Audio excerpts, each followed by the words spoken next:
Hey VC, this is Harvey of Spin the Black Circle. Hope everyone is well, doing good things. And welcome to a brand new series, Walking the Groove, Music, Mails and Vinyl Talk. Hopefully this is a long series. And I'm doing this for two reasons actually. The first is that I just think doing something different in a focused conversation when I'm walking, as opposed to everything on my VC channel being variations on holding up an album cover. It'll just allow me to kind of get the cognitive process going and talk to you on a theme. It'll always be music related. I'm not going to veer off from the core VC topic, but that's the first reason. The second is I've kind of put on about 3.5 stone over the past 3 years. I'm usually a bit fitter than this, so I need to get going. I'm almost approaching my mid-50s now. I'm approaching my mid-50s now, 55 in August, and so the selfish reason is to use this excuse, hopefully to see some weight drop off, control my diet, but also get moving a bit more. And I don't say that for any reasons of vanity. You know, I've got a 14-year-old daughter, and I want her to be body confident, no matter what her body shape is as she turns into a young woman. But for me, I'm kind of skinny arms, skinny legs, reasonably athletic build, but this paunch of a stomach. And personally, I wouldn't judge anybody else on that, but it's not how I want to feel. Not because of how I look, but just it's not particularly healthy in my view for me to be in that sort of shape. So interesting topics where we focus on a theme. Today's record store day, and secondly, hopefully you see the weight drop off on me, looking and feeling a bit fitter and a bit better about myself over the months and years. My intention is for this to be at least 2 or possibly 3 Walking the Groove walks per week. So I'm currently in Sutton Park, really lucky to have Sutton Park, this massive acreage just on my doorstep really in the West Midlands. I'll probably do quite a few of the walks here, but hopefully we get further afield too. Peak District's just up the road, not far from the Cotswolds. Let's make something of this and I'll show you some sights. Who knows, I might even do some walks that are long, going to a record store instead of driving too. Why don't we do some of that? But without further ado, let's get going on walking instead of sitting the groove. And we'll start talking about today's topic, which is record store day a scam? Okay.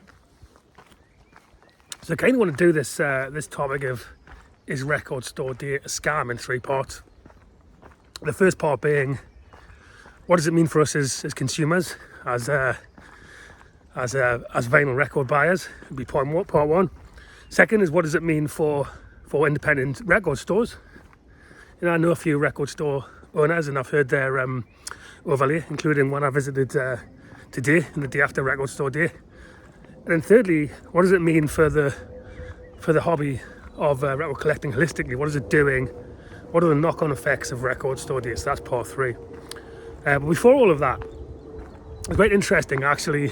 Don't know what this says about my psyche, but I'm an admin of a music group on Facebook. I won't name it, but it's a closed music group.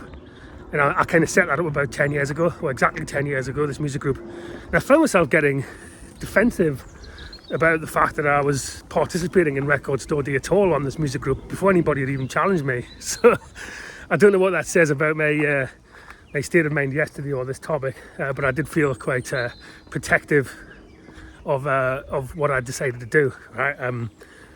In kind of went into defense mode. So anyway, on the first topic then, which is what is the value of record store day to us as consumers. Let's have a chat.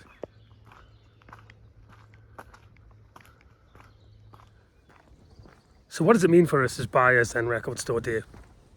I think this is in a few parts too. It's an interesting topic.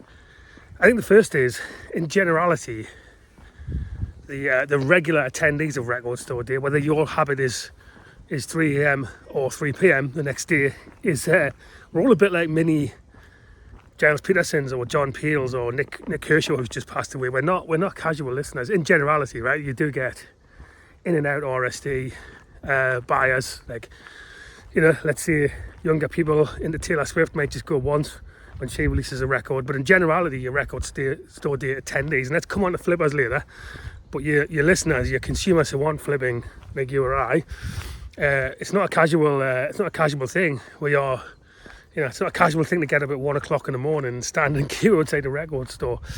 But then I kind of challenged myself on that, because how many records that I've bought at RSD over the past 10 years do I regularly play? And I would say the hit rate's about 50% actually. If I look at albums like Remember by Oliver Arnold, check that out, it's an excellent crossover electronic classical album. Or Begin to Hope by Regina Spektor, now worth a few bob, or I would never sell it. Or Art Pepper, the Art Pepper album on Craft Records just a couple of years back. Everybody Loves Bill Evans as well, as one that I pull out regularly. But for every one of those, there's albums that I rarely play, like a Beth Hart double live album that I was excited about a few years ago, and I just got it out a couple of days back. But if I'm honest with myself, I rarely play that record. So the hit rate's about, for me anyway, it's about 50%, which probably means I get overexcited on the day. But does it take away from the hit rate that I do have, which is half of those records I do keep going back to, and some of which I would struggle to buy now, if at all, in that format or in that edition, if I try to now. So there's an intrinsic and tangible value because I've got that repeatability factor going into the records. That's the first thing that's in this for consumers. If you're the average RSD attendee, and it kind of challenges the detractors on, this is just all about coloured vinyl. I suppose the second thing is connection, because the friendships that I've made, even if they're fairly limited to RSD, it's great. When I turned up, for those who've seen my RSD video, when I turned up, it's just after 3 a.m, and Barry was there and James were there. And Rich was there too, who's not in the video. It was great to see them and have a chat, and we talk about more than music, right? So that connection to those people is it's really valuable, and something that is an exciting part of a record store day that you can't get if you buy an album online, or you wander into a record store on your own. Nice dog just passed me by there. So that's the second thing. Now on flippers, let's just deal with that. What do I think? I mean, I've been to a number of shops in RSD. I normally go to Eclipse, but pretty much in the minority. I suppose it depends which shops you go to. But flippers, I suppose anything that involves money, someone will try and take advantage of it at some point. And I think, well, let's put it this way. If flippers were the predominant record store buyers, the model wouldn't work, would it? Because flippers would be selling to flippers. Flippers are selling to record store buyers who are desperate to get their hands on an album that they can't, or they didn't manage to get on record store day. So I think that the problem with flippers is real, but it's not the core of what record store day is about, and nor do they ever or seldom involve numbers of people that are excessive genuine record buyers. And I've validated that with Pete from Eclipse Records and others too. So it's the suggestion that predominantly RSD is about flippers is nonsense. So the value is the music, the John Peel or Giles Peterson-esque thing of wanting to get your hands on it, and the repeatability factor, which I'll see is about 50% hit rate for me, and then the connection that you have from going to the store and the excitement of being there with people that you've got to know, and interacting with the record store owners as well. So that's part one.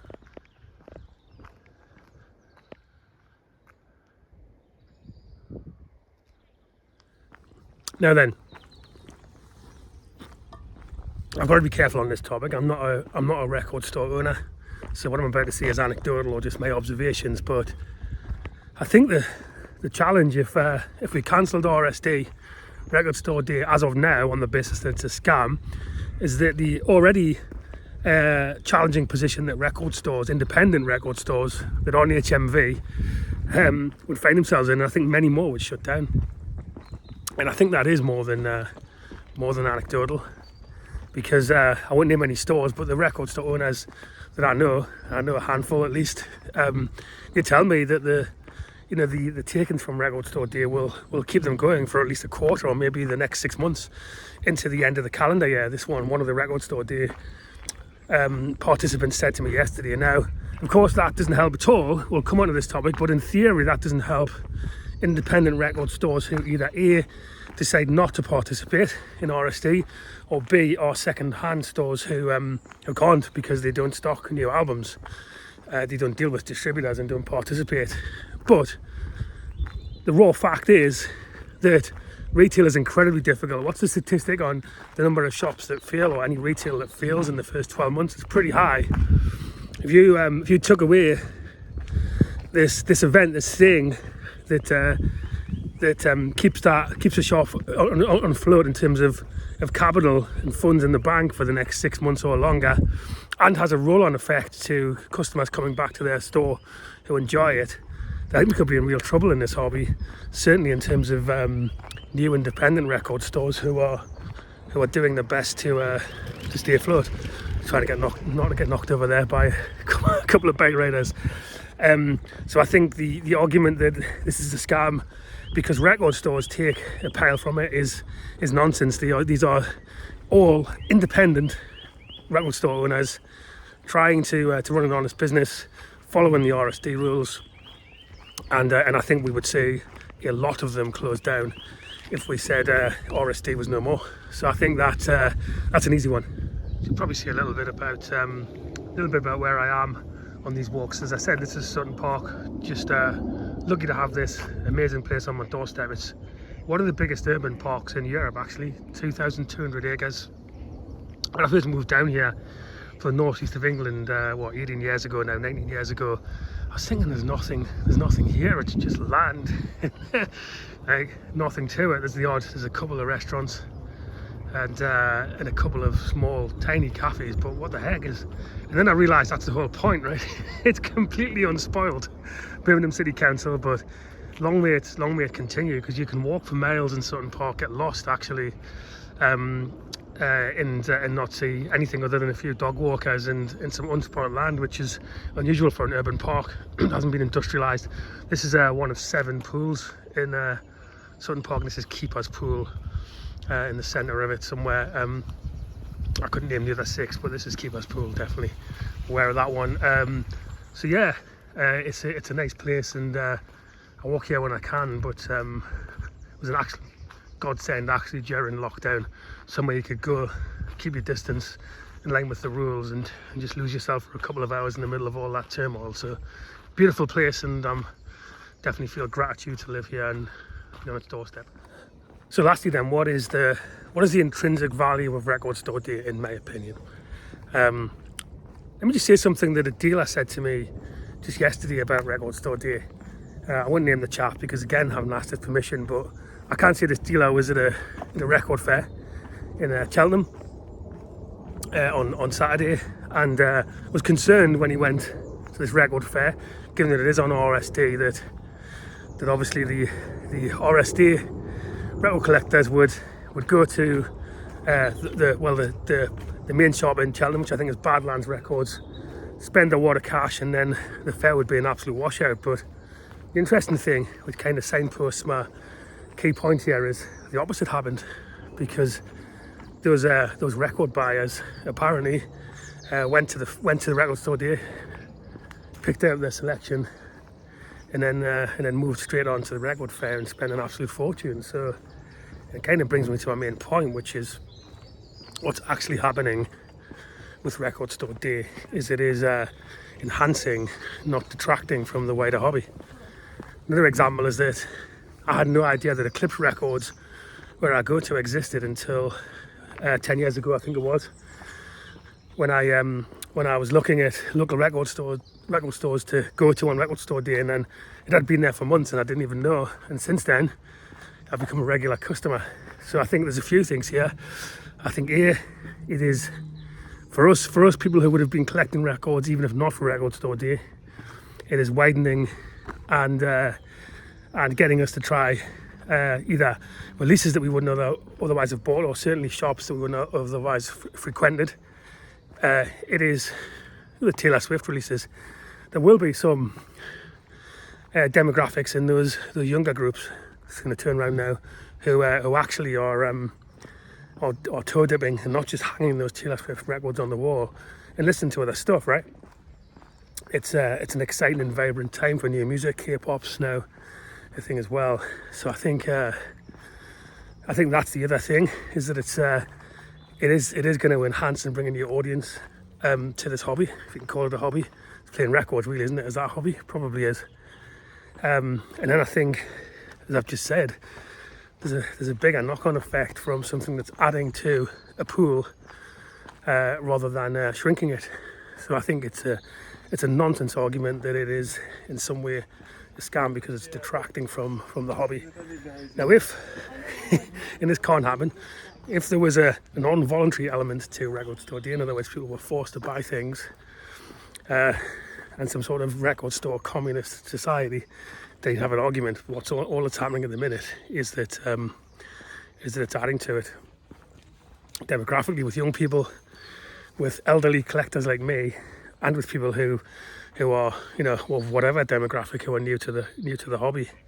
It is enhancing. So that's it really. It's that's part one almost over. It's been fantastic just to be here in the park. It definitely has got my limited cognitive functions taking over a bit more to be walking. Feels good to be on the move as well. This is the start of my walk, and that's not it. It's short work. I'm going to walk another few miles, put some music on as I do it. I've got my in-ear monitors on me, so that'll be good. I'm going to leave you at each one of these with a track that I think will remind me of the walk. One song that I think I'm going to play on this, and I'll add a playlist over the years of everything on Walking the Groove. And that today is I Dare You by the XX, which is from their, I think, debut LP, I See You. So check that out. I'll try and put a link to it if I can in the description. But yeah, I Dare You by XX will remind me of this inaugural Walking the Groove walk. That's it from me. Please like, subscribe. Hope that was of some interest. And to answer the question, I do not think that Record Store Day is a scam. Peace.